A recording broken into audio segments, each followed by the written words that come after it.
What's up guys, Everything Apple Pro here, and it's never too early to start talking about the next generation iPhone. So in this video, I wanted to talk about the iPhone 7. There's been a lot of word, a lot of rumors about what this new device could be, and I know it's barely been 2 months since the 6S and 6S Plus release, but that's why I wanted to get a head start and see what could possibly be new with this new iPhone. So the reason I like making these videos, for one, is to fill you guys in on information, but I love going back and looking at them later. With the 6S and 6S Plus, looking back at the rumors from my earlier videos, I actually realized that 75 to 80% of them were true. I mean, the timing, maybe a little bit of the details are a little bit off, but the basic principle of the rumor is true, and I was surprised about that. So in this video, I'm going to be sharing all of the latest rumors about the iPhone 7, iPhone 7 Plus, and iPhone 7 mini. Alright, so before I jump into the details, I wanted to mention about where I get my information. Where are these sources coming from? I'm not just pulling this out of my butt, guys. This is actual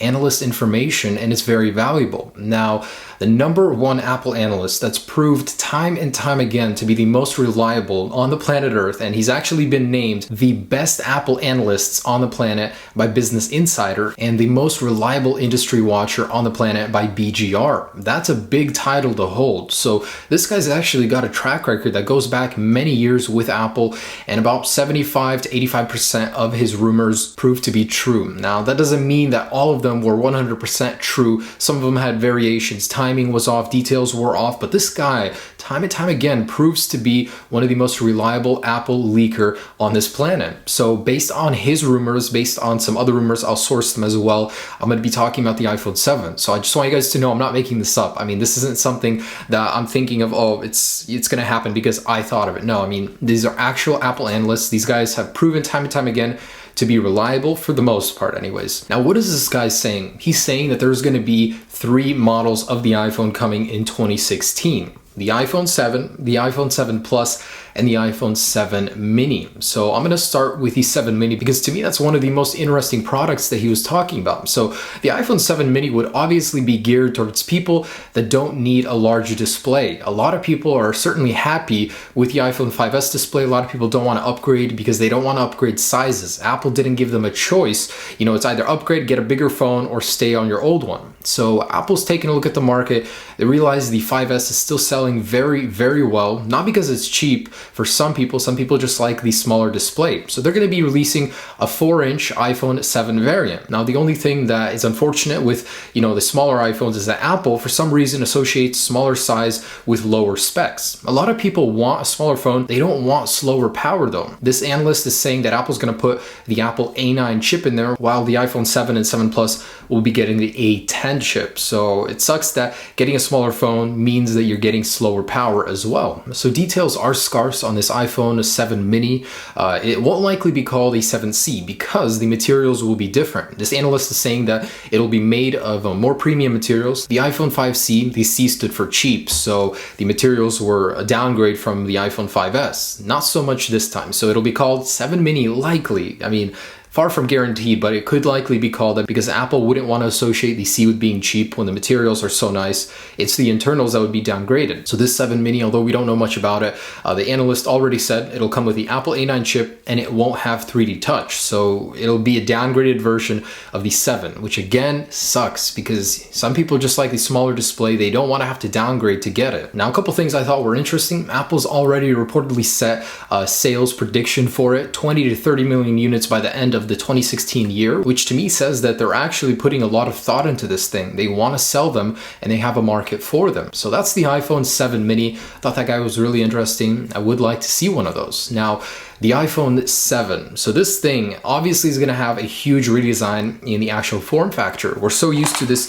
standard design with the iPhone 6S and 6S Plus, the rounded edges. It's time for something new, isn't it? Something a little sharper, perhaps. Now, with the design, nobody knows. Unless another one gets leaked at a bar or something, we really won't know on design. All the concept art you see everywhere, that's just people predicting based off of the past, what they think Apple could release. So what he's saying is that Apple's going to want to clearly reposition the difference between the 7 and 7 Plus. They're actually going to put a power difference in between these phones. So right now, The difference between the 6S and 6S Plus is very minor. A little bump in resolution, bigger battery, obviously larger display, and there's no actual power difference. There's a camera difference with optical image stabilization, but they're the same powered phone.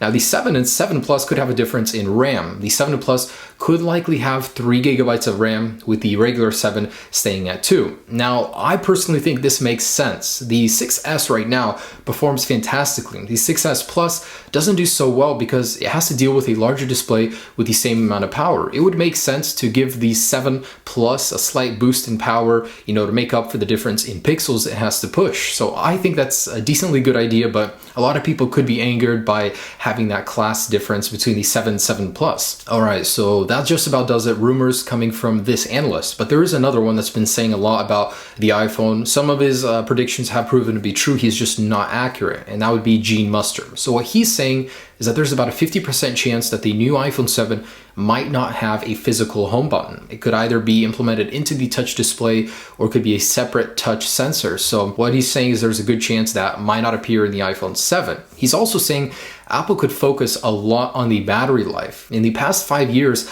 Apple's almost doubled the life of the MacBooks. I mean, from 5 hours to 10 hours on a single charge. That is really, really good, and it's about time the iPhone 7 got that treatment. He believes that the battery life is one of the biggest and potential areas of improvement on the iPhone 7, but some contradicting information is that actually Johnny Ive in an interview said that Apple doesn't like to make sacrifices for battery life if it has to come from another area of the phone. They don't want battery life to be a main focus. It's kind of a secondary thing to the actual phone, the design, and everything else, and that's Apple for you, but the battery life is still pretty good as is. If Apple could improve it just a little bit, I would be happy. If they don't, if they keep it the same, I would still be happy, because for me, it's not a problem. I don't run out with my 6S Plus. Now, this guy is also saying that a sapphire display could be likely. He's saying that Apple already took some tech from the Apple Watch, the material, put it in the 6S, but it's not good enough. They're going to go all the way, and sapphire display is very likely because manufacturing, all that, it's already been covered. It's being used in the Apple Watch. We might be getting a sapphire display. That'd be really cool. And the last thing from this analyst is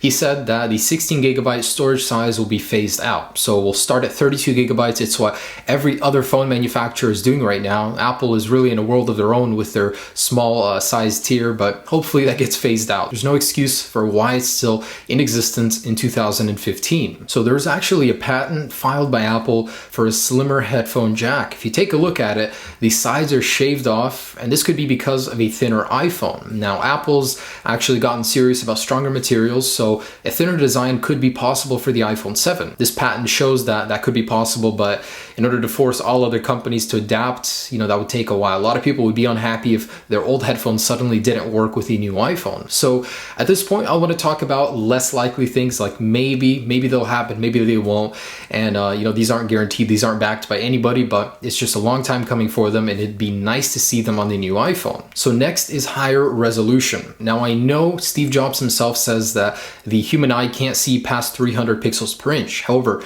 that's a myth, and that's not the first time Apple was wrong. Apple took back their word several times about smaller displays, touch styluses, and now about resolution. So Steve Jobs, as we know, said that at 10 to 12 inches, the human eye cannot distinguish past 300 pixels per inch. Well, that's not true. Actual studies show that at 10 to 12 inches, you'd need a PPI of 573 pixels per inch in order for that to be an accurate statement. Right now, Apple's at 326 with the iPhone 6S. All competitors, are far above that with their QHD displays, so it's a real shame that Apple's falling behind in that. So USB 3.1C connectors could be the standard. They're actually very similar in size to the Lightning connector on the iPhones right now, but this would mean that Apple needs to change all of their jacks once again.